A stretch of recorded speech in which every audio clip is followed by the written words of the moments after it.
Stop taking your meds and you'll die. At least that's what my cardiologist told me. Hi, this is old Carnivore Steve, and today I'm going to discuss carnivores sticking with their medications or getting off. Now, that has to be a personal decision. If you've got cardiologists like I do, physicians like I have, basically my cardiologist told me when I went to see him that, hey, I need to be taking low dose aspirin or baby aspirin for the rest of my life, and I should have already been taking it. And I need to take massive doses of Lipitor or statins for the rest of my life. And I need a couple other drugs too. And it wasn't just one cardiologist, actually. It was closer to about four. I had one previous to that. He basically said the same thing. As a matter of fact, he was so upset with my wife because she said she wouldn't take a statin that he pretty much had a fit and threw his clipboard on the floor. Well, so much for that. I'm going to discuss some of the meds I'm on and some of the positives and negatives. Well, first of all, it's the baby aspirin.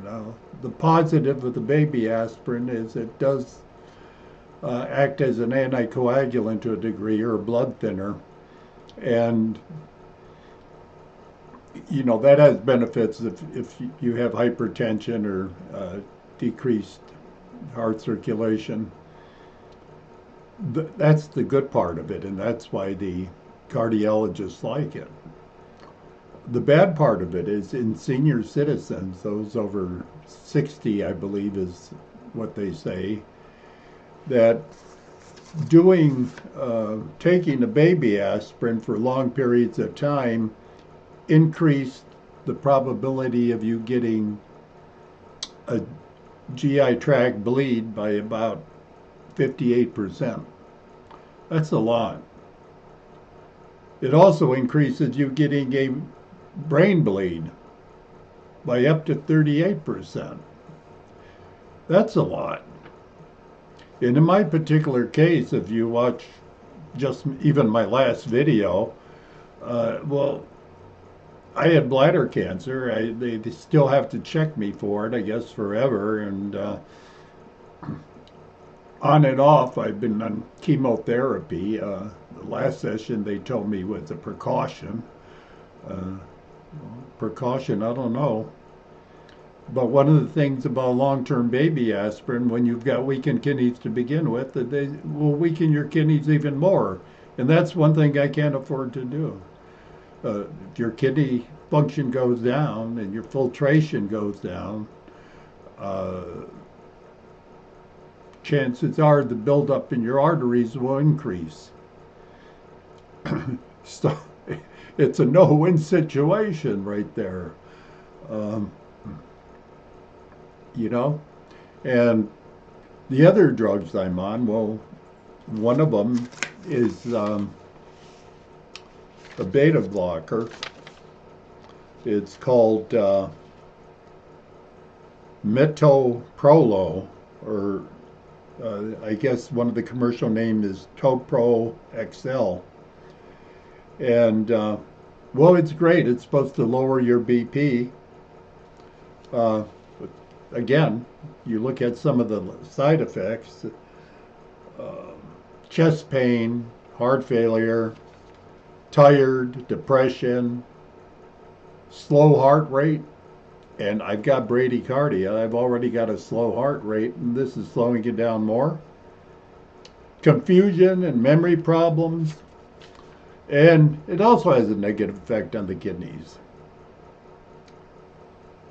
Now, I understand that the beta blockers are one of the hardest ones to get off, and you have to sort of wean yourself off of them, and probably one of the more dangerous ones to get off. I'm also on a ACE inhibitor. ACE inhibitor, again, it's great for hypertension, but uh, the negatives are pretty much the same as the beta blockers.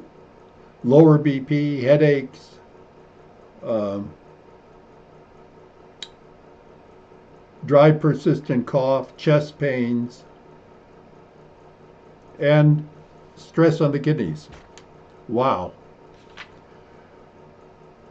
You can see personally. Oh, and also, I forgot, it also is associated with confusion and memory loss. Not too good. Um, then, of course, I'm on the statin, Lipitor, which they said I had to be on. And if I go down, the statins are supposed to lower your cholesterol. Well, I researched statins maybe a year or two ago, and they had large term studies in some of the Scandinavian countries where they took the older population, I think that was over 65 or 70, and they compared those people with the same symptoms that were on a statin in those groups that were not on a statin. And what they found out is essentially there was no difference in the death rate between the people on a statin and the people who weren't on it. As a matter of fact, in some cases, the death rate was actually lower for the population not taking a statin. That's interesting. And the statin is one of them I decided to get off of anyway, and it causes the same problems the other two caused, with an added one of diarrhea that you could add.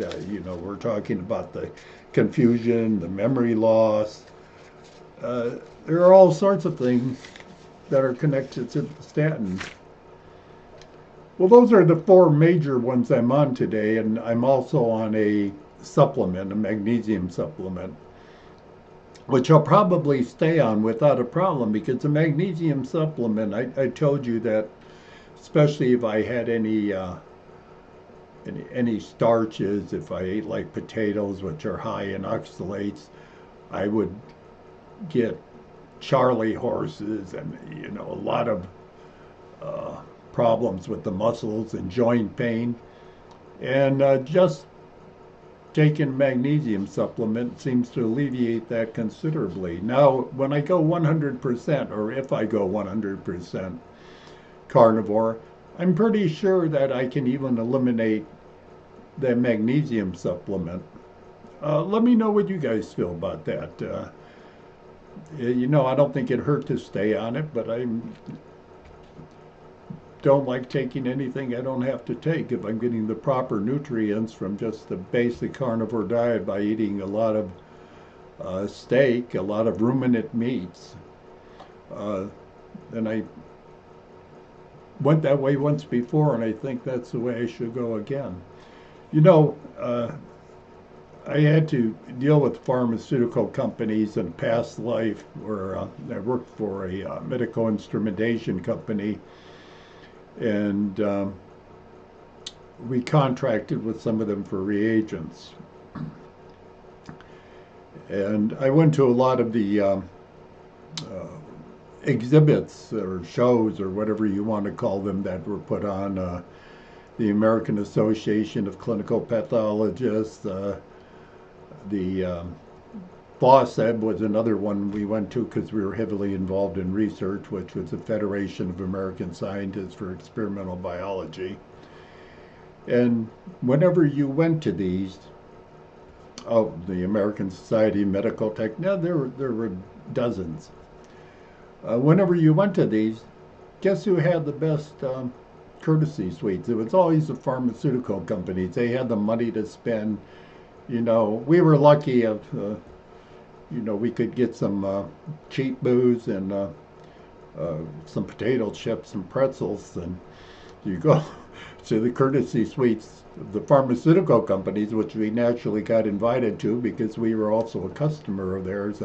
Oh wow, they had ramaki, which was popular at the time, and shrimp, and uh, wasn't Haagen-Dazs. Heineken was the beer that they preferred there. It was great. They threw the best parties. But when you're working with the pharmaceuticals, you also find out, I think, that a lot of the drugs they're pushing and a lot of the uh, stats they use to promote those drugs are basically misleading. You can go back to, where was it, 19, I wrote it down here somewhere because my memory isn't that great on these things. It must be the meds I'm taking. Um,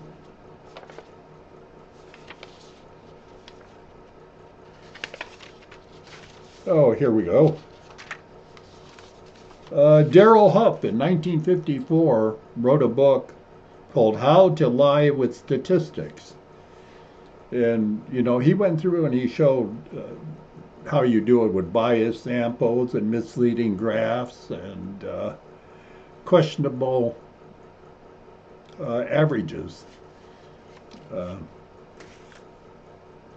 well, when a researcher is trying to get financed, he's trying to get a grant from, and usually it's pharmaceutical companies that are heavily invested in this. They're looking for research on certain items and they expect certain results. So the researchers or the people applying for the grants, when they do their research, they will quite often lie with statistics and they will cherry pick the results that they want. Well, oh, this item looked great, and they ignore the ones that don't look great. They don't even report on them. And I think that happens in the pharmaceutical industry. I think, like the Lipitor, which there is a ton of studies done outside of the United States that basically uh, are opposed to the Lipitor studies. The Lipitor studies are saying how great it is in lowering cholesterol, and the Lipitor studies in Europe are basically saying, hey, didn't affect the death rates at all in an elderly population. As a matter of fact, the death rates were less for people not taking Lipitor. So where do you go with that? And do you listen to your doctor and take all these medications? And almost all of them across the board, I don't care what illness you have, they pretty much have the same side effects. And one of the major side effects is mentally, with confusion, memory loss, and and some of them are really incapacitating. But then again, they claim you can die much sooner if you don't take these medications, or your condition will get much worse. Well, hopefully that's where the carnivore diet comes in. If you're on the carnivore diet, maybe getting proper nutrition will take care of a lot of these problems, and I know for a fact it will. And I firmly believe in the carnivore diet. And where does that leave the average individual? Should they stay on their meds or should they get off? Well, that's a personal decision. And I think one of the big points that you have to consider when making that decision is, what's the quality of life going to be like? And I mentioned before, one of my fears was becoming immobile, because my joint pain was so bad at one time before I was on the carnivore diet that I couldn't even walk up and down the steps. Now I don't have any problem walking up and down the steps. I might get a little winded occasionally, but the joints don't hurt. I don't have to stop on every step and slowly go up it. And I see a lot of seniors out there that, they're in a walker or wheelchair, and then the meds, in addition to that, take away your cognitive abilities. And I hate to see that happen. Uh, I know old people can live to, there are people who can live to a ripe old age and have their cognitive abilities intact. I mean, my mother had the longest longevity in our family. Everybody else died in their 60s and 70s. She lived to 97. And basically, the doctors killed her, but that's a story for another video. And her mental facilities were sharp. I mean, she was extremely sharp for her age. I don't think I'll make it to 97. She didn't have major heart problems the way I did. Of course, her diet was pretty good. Anyway, I, I'd be interested in hearing your comments about taking these drugs. Still, I have every darn cardiologist that I've spoken to, and they're at the Cleveland Clinic. I mean, I must see a half a dozen different cardiologists.